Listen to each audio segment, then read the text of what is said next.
welcome back to this wonderfully new episode of All Gas, No Trash. My name is Josh. I'm here today with good buddy Adam. Yes, welcome to the program. And as always, we start off with the No Cursing Minute, sponsored by Game Rage Magazine, where we don't curse for 1 minute, not because we want to be better people, but because we just don't want to get downvoted in the algorithm. So it's for purely selfish reasons. Don't hate the player, hate the game. That's a true story. Today, we're going to be talking about a new artist that Adam found called DoFlame. Indeed. I mean, at least we think that's how it's pronounced.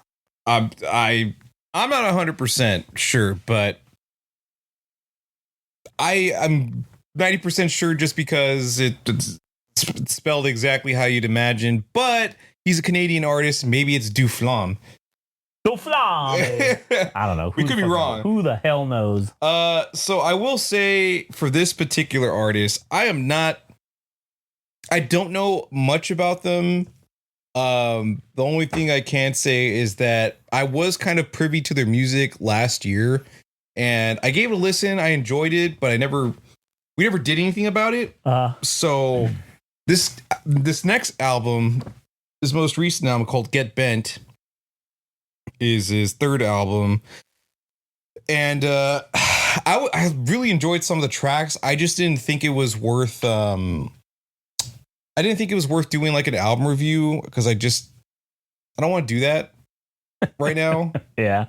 But I thought, why not pick the best tracks and have the insights of Josh over here to impart his musical taste, his perspective on this particular artist, because they are fairly new, and I know they're 3 albums deep, but you know, they don't have a huge following on Spotify. They don't have a huge following on Instagram, but this is something that I think is cool and interesting, and we'll listen to 3 tracks and see what Josh has to say about each of them. So yeah, I guess we'll get started with the first track. So we'll be listening. Well, actually, what do you want to start with? Because there's 3 tracks. One of them's rap. Do you want to listen to the rap one first? Or do you want to listen to the thrash and shit, or like the hardcore metal, like Suicidal Tendencies type stuff? Let's listen to the rap shit first. Let's hear about that. All right.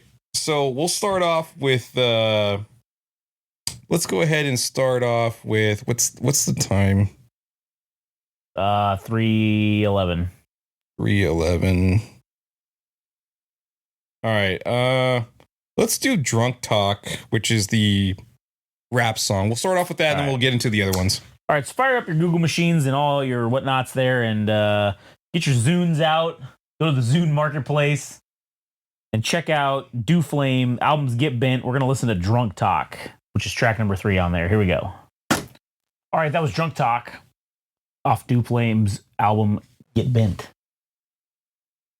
And I'd say that was quite enjoyable. I thought it was a pretty fucking banger-ass song.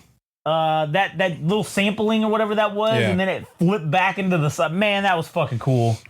Lyrically, this was not, oh, I'm out getting bitches, I'm killing motherfuckers, I'm smoking weed. Had a little more to it than that. Yeah, it's like nihilism. Yeah. He kind of reminds, like, once you hear the rest of the songs, you're like, wait, what? This is the same motherfucker? But for this particular track, it kind of reminds you of like Hanneman Kind, plus like Juice Box Joints, the video content creator. Like, if you had him be a rapper, this would be this kid. Yeah. Yeah, that's true. It's a good point. Yeah. That's a great fucking point. So we got the rap song out of the way. Now we're getting to a little bit of the harder stuff. So we'll get let's see, which song's better. I'm not sure. Let's go with Can't Stand No One, and then we'll finish off with Lost in Time. So let's...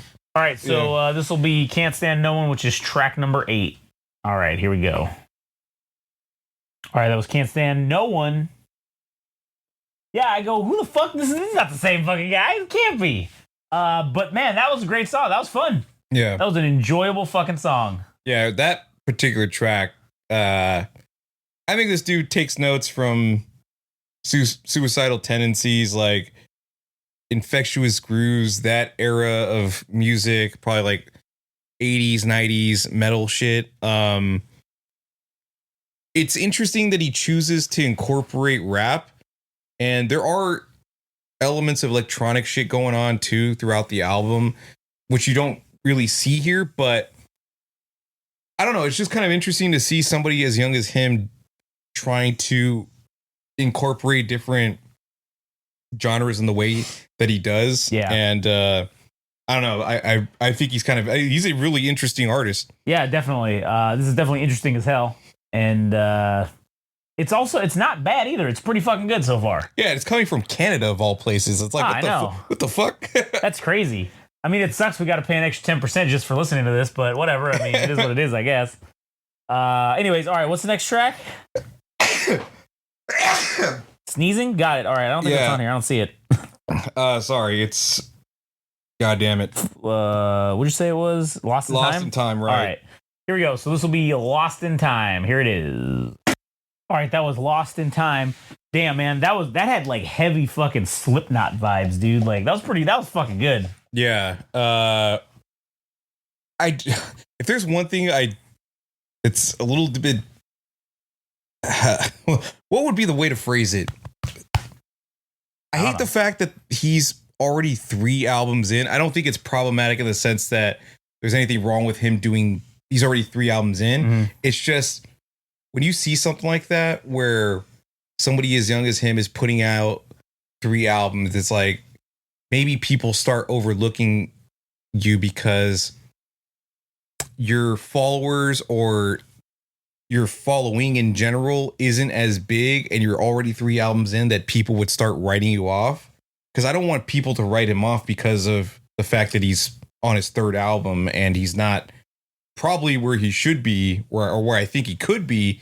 I don't know how else to phrase that. It's just I want more people to be invested in his music, and I'm a little bit concerned that he's 3 albums in and he's not a little bit further ahead.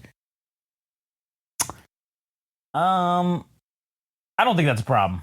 You don't think it's a problem? No, I don't think that's an issue. But why not?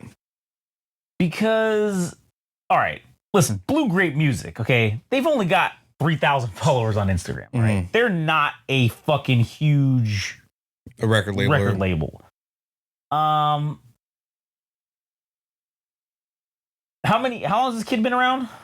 I don't know. I have to check to see his list of releases, but I don't think he's been around for more than 2022. Okay, so 2022 was he's been around for 3 years, but okay. So again, in 3 years, he's put out 3 albums. Right.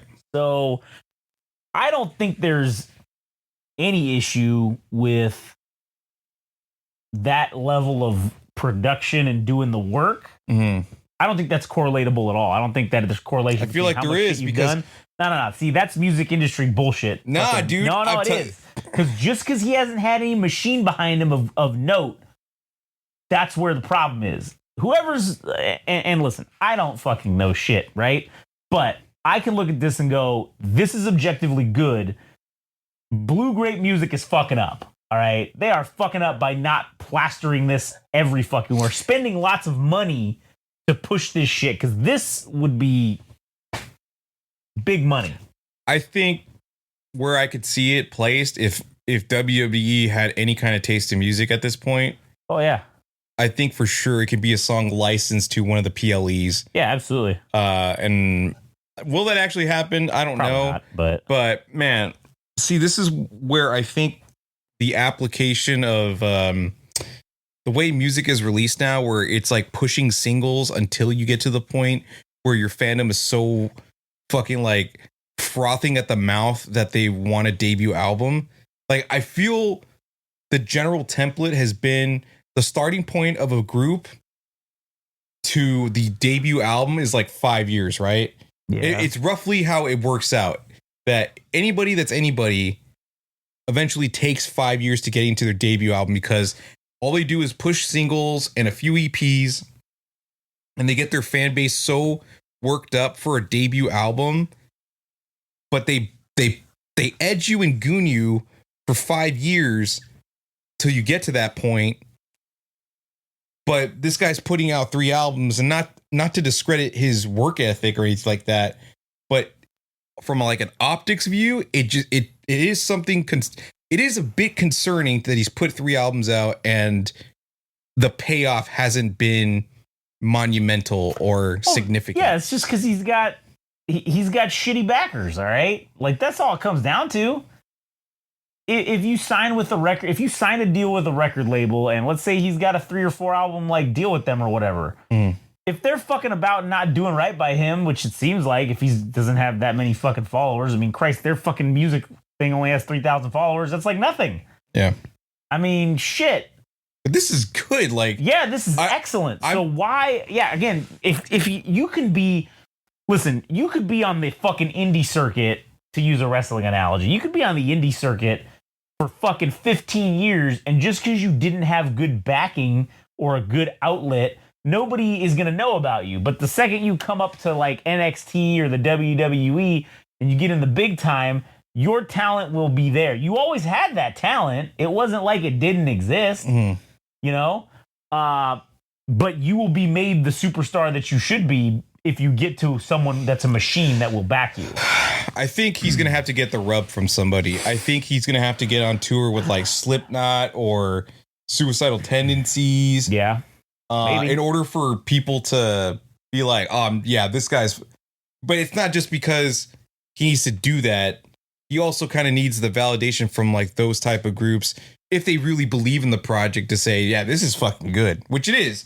But I think it would help if larger bands are like, oh yeah, look at this fucking kid from Canada doing this type of shit, like this bangs. Yeah, they should be but then again, that's the problem, is those dudes aren't looking for this shit generally. So if they heard him or found out about him, I'm sure they would be like, yo, let's get this kid to open for us. Yeah. On the tour. It'll give him a good break. Listen, we can get away with paying him jack shit. And, you know, I mean, it's a win-win for everybody. Yeah, I think if things play out the way they usually do, that the things that stand out usually get picked up, then there's hope. There's hope yet for him. Yeah, I think there's hope. He just needs to get behind a machine. Yeah. Or I should say a machine needs to get behind him. And time will tell. Time will tell. Time will tell. But this is good. This is definitely good. So, anyways, you got anything else? That's it. All right. Well, that'll be it. Go check out DoFlame. Check out his album. And if you're somebody in the music industry, find out what you can fucking do for this kid, because he deserves it.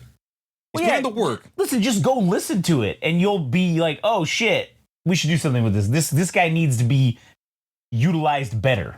His current situation is clearly not benefiting him at all, or as not benefiting him as much as it should be. So yeah, do some. Yeah, I want to see his ass at Coachella. Make it happen. Yeah, make it happen, you bastards.